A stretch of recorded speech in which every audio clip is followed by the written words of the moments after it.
Daicos keeps it in, like his old man. Daicos! Peter be proud, but he's his own man now, Josh. Daicosian! The new Macedonian marvel. How good was that? His father is Peter Daicos, a 250-game champion and premiership player at Collingwood. His brother is Josh Daicos, an emerging midfielder with the Magpies, and Nick Daicos is pushing to continue the family legacy in the AFL as a top draftee in 2021. And there really aren't many draftees as accomplished as him to come through the system in recent years.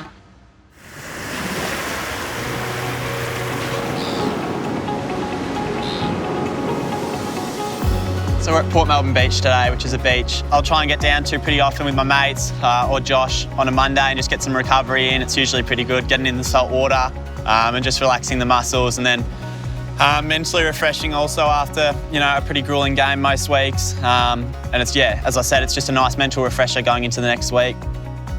During the week, I'll try and visit my physio from the club, Nick Brash, and he's always been really good for me. Just mobilise my body, get my body moving again. Usually involve a flush run on a Monday or Tuesday, depending upon how my body's feeling and number of corkies I've copped from the game. And then sometimes I'll even go cryotherapy, which I did earlier this year when I had my bad corky in my quad, which is freezing cold and I don't recommend it. But that was going to some extent just to make sure that I got my quad right.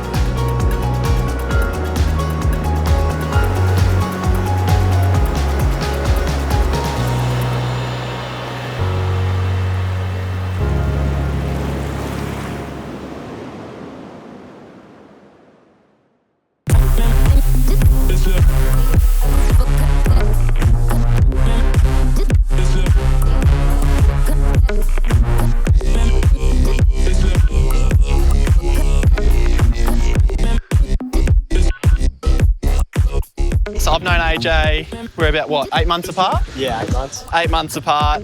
He's my cousin. So I've known him right throughout my entire life.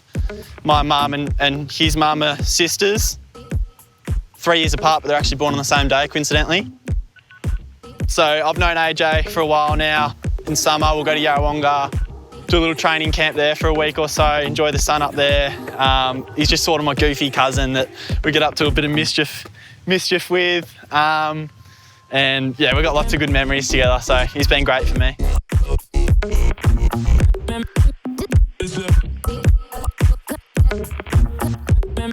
This is where I played all my juniors. I've always said that if I'm lucky enough to get picked up or debut one day, that I'd come here the morning of and just sort of walk around and take everything in. So hopefully I can hold myself to that and that will all come to fruition soon. It's been my dream since as long as I can remember. So to know that it's only around the corner now is really exciting for me and everyone around me. They're really excited for me, which is great. It's always been something that I never thought would just come. Like it's always been, it's still 3 years away. It's still a year and a half away. It's a year away. But to know that it's around the corner now, I'm super excited. I try and stay as present as I can. So for me, not looking too far forward, as exciting as it can be, it can also be daunting at the same time. Good one, mate. It's a goal. What are you on about? It's a goal, mate. It's a goal.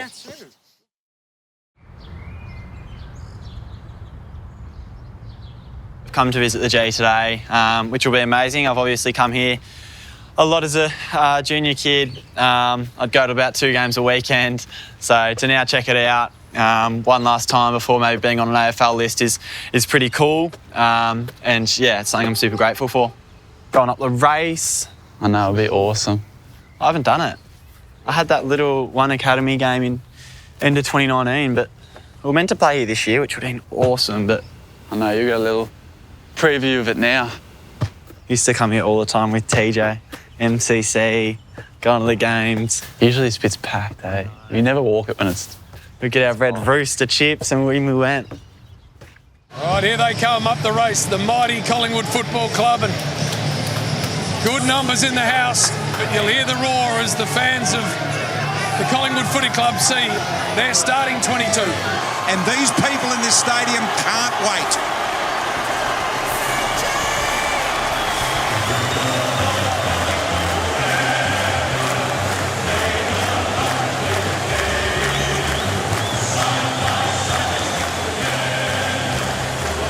Usually it's the first time you get to see the crowd like looking through the race. Whenever there's a big crowd, big day, big occasion, the goosebumps that come up right now, all the fans along the side going nuts.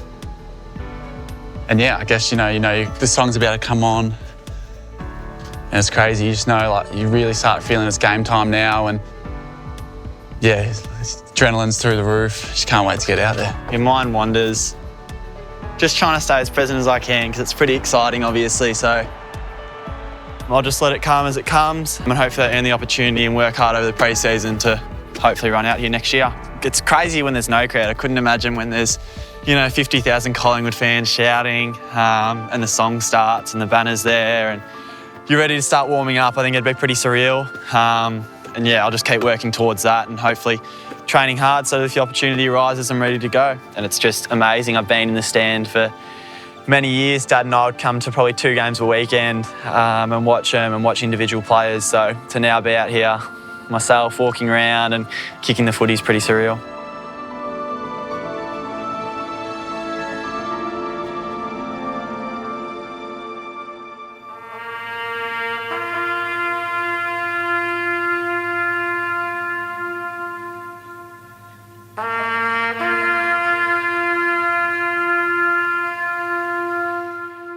The biggest days, Anzac Day, even round 1, and then like the rivalry games. Queen's birthday. If you're winning, exactly. If you're winning, the other team's winning, it's always a big game, especially once crowds, like the capacity's back, but unbelievable. We don't like this spot. Dumpster. Don't like this We don't spot. talk about his name, actually. No, we don't. Feels so weird to me because it's like everyone's on top of you, especially like once the game starts, and it's just, like even before the game, like the nerves but the excitement, like you can never ever feel like that. But I've been told that once the game starts, you're sort of just locked in. But right now, obviously, I'm taking it all in. It's a lot different. I'm used to Greythorn Park where the wind's bloody blowing us over and whatnot. But nah, it's so special. I'm super grateful to have this opportunity to be here, so it's really good. They're alight now. Mullet in the pocket. Across the face of goal, Daicos and Gaston. He gets a kick. Don't tell me he's kicked that. I will not believe it. Dad is a super humble person when it comes to his football. He'll never push anything on us, never talk about his own football. Even with advice he gives us post-game or whatnot, it's always us going to Dad. It's never Dad enforcing it on us. I would have been around 10 years old when Collingwood played in their 2010 grand final, maybe a bit younger, and Dad was commentating on the day. And we got to the game an hour and a half before the game, and I think by the time we got into the box and got seated for him to commentate, it was 10 minutes before the game, just because he's getting flooded with Collingwood fans. And that's another thing I've taken from Dad. He has time for every single person. Tap to the advantage of Daicos. Look at the gather. The right foot step. This is a miraculous kick.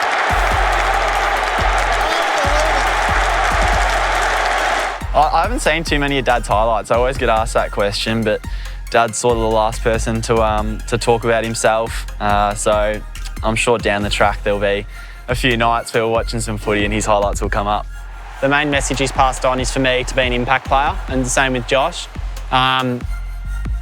He's always wanted us to be that player that has 20 touches, 2 goals, but can turn a game within 5-10 minutes. So his main message to us and even Josh has been just take the game on at all regards, knock it on, kick it off the ground, just keep the ball moving and be really beneficial for the team. 35, the miracle man, Peter Daicos.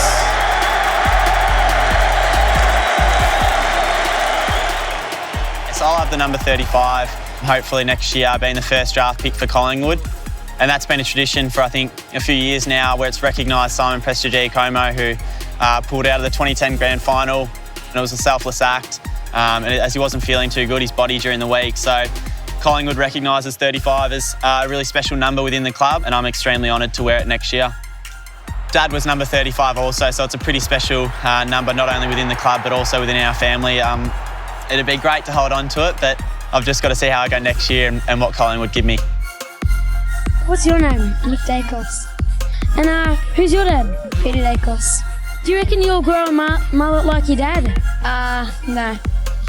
Why not? I don't really like mullets that much. Yeah, it's I have turned around a tiny bit. I'm slowly growing it, but I think it will get a chop soon. But I think my younger self was a bit more wise than I am now. So he tells me that trend's sort of past now, so it was more a 90s thing, the mullet. But yeah, we're trying to bring it back into vogue. It's pretty, I think it's coming back. And you'll see mullets everywhere, so I think it's back in trend. I'm really looking forward to the opportunity to play with Josh. We've been really close, as we've touched on. We've sort of shared our footy journeys together, so to hopefully play together one day at the highest level on the MCG or whatever ground it is would be a dream come true. Well, Josh, how do you feel? Good. 50 games? Well done. How many games have you played, Nick? 0. We've never played a game together. It's been something that we've always spoken about, and definitely something, or one of our goals for a long time now. So for that to, you know, hopefully be on the horizon is pretty exciting. He was massive in my decision to nominate Collingwood. It's been a childhood dream to play with him. So he was 99% of the reason I nominated Collingwood. Super close with Josh. Started from a young age. We sort of grew up like growing our love for the game together. Just in the backyard, we'd pretend to be different players. I remember those days where we'd talk about, I'd pretend to be Matt Prittis and Nick would be, I don't know, Salopek from Port Adelaide, or it was crazy the names would go through. I think whoever was in our super coach team would pump up, but... Yeah, Paul Duffield got a good run. Yeah, everyone, but yeah, we definitely had our players. I loved Andrew McLeod, even Chad Wingard when I started to grow up a little bit more, but yeah, that's when I was a bit taller than Nick, so I could bully him around the backyard. I'll get payback this off-season. Yeah, no. We're growing up really close to each other, and he's been able to live out his dream for the last 5 years, which has also been my dream. So we've sort of shared it together, and he's given me plenty of experience and tips on how to go about it. So I'm super grateful for him. We actually, we probably need a few code words for us to know each other. We need to work something out. Yeah, we've actually got to get onto it pretty soon. I'm sure we'll look after each other. Hopefully Nick can take some kick-outs and I'll be in the pocket waiting, so.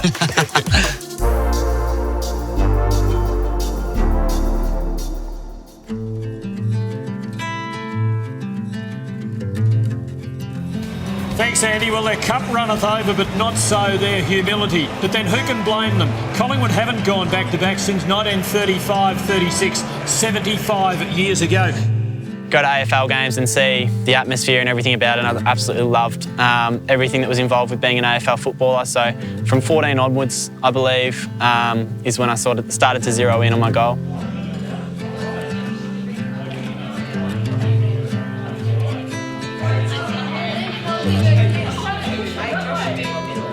Andrew Embley, once taken at this number, so another great start. The Collingwood Football Club has chosen Josh Daicos.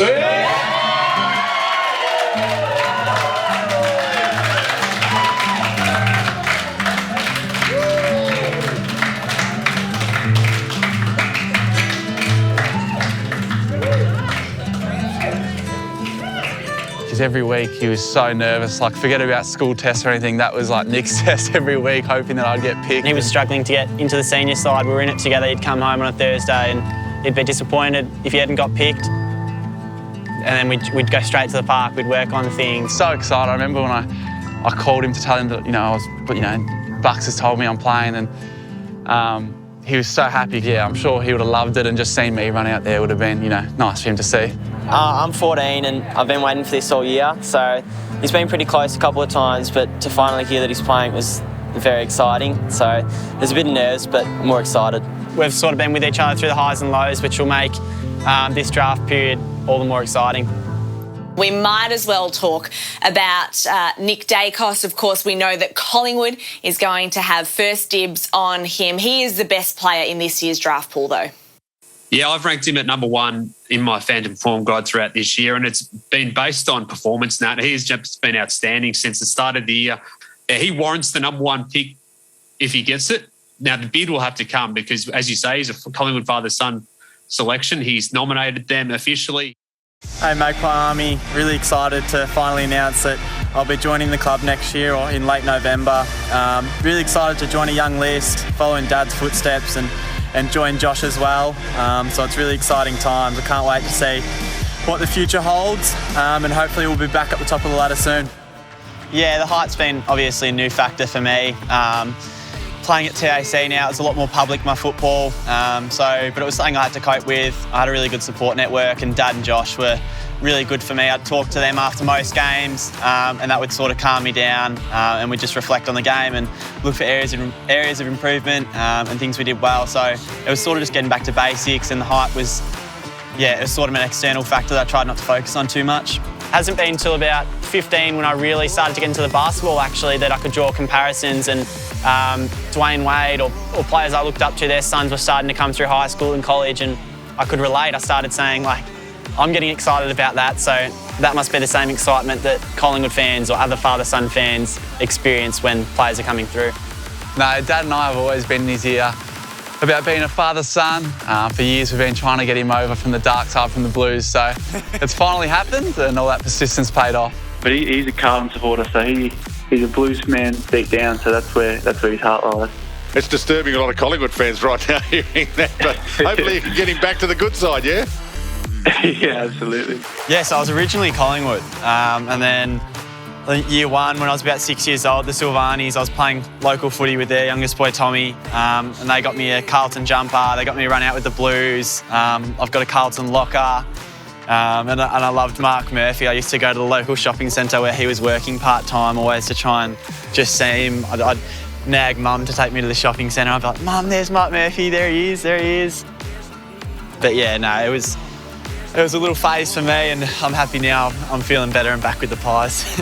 Also, I think the Pie success, he's a bit of a bandwagoner, so the Pie success probably holds a lot of credit in that, but yeah, it's great to have him back. Daicos is in the middle up against Lachlan Riley. They've got all the big guns. Here they come out, and straight away Daicos out of the middle, sprints out, kicks it towards half forward. The little short pass of Daicos, who, like many of the Chargers, have lived up to the expectations of what you would expect from his calibre. Side almost pulled that down. There's Daicos to top off his day. Front and centre, left foot snap, and a second goal. Potential draftees have been dealt a blow for the second straight season. The NAB League cancelled once again due to the COVID-19 pandemic. Young guns like potential number one pick Nick Daicos won't play another game before November's draft, meaning some of the country's most highly touted talent will have played less than 10 games in 2 years. Obviously, I wasn't able to string together a few games in a row with lockdown and the whole situation, but everyone was in the same boat. So overall, I was happy with my performances and wanted to make the Oakley team. I ticked that off early in the year, luckily, and then from there it was Vic Metro, then Australia. So for me, it was sort of making these teams, and I knew that I'd put in the work over the last few years, so it was sort of getting the good amount of recognition through representative teams this year for me. I was able to show my strengths, take the game on and kick some goals, which was nice. So yeah, I was really happy. And here comes Daicos again. Handball's over. He's just keep running, and he's gone to Chesser. I'll take you on, and kicks it to half forward. I've loved today, whether it's inside the contested ball, sort of in the centre of the ground for the ball ups at the start of play, or whether it's even wider on the wing. He's one touch with his grabs, sets it up beautifully using terrific clean hands. You know, last year with COVID was really tough for Nick, and a lot of the Metro boys not being able to play. So for this year, for them all to get recognition, and Nick, to have a great year and get the recognition for all the work he put in.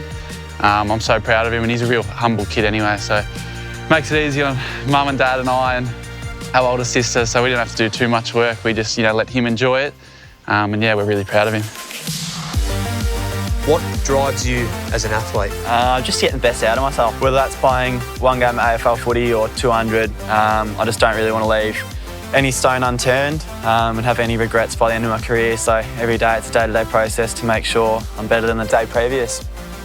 Felt like it's been years coming. It's something I've worked towards for so long, and I just thought it'd never come. It always felt like that thing I was sort of chasing, but to know that it's a week and a half away now, it's just around the corner, is super exciting, and yeah, I can't wait to finally beat the Pies. What all Collingwood supporters want to know, and players, are you going to play for Collingwood? Yeah.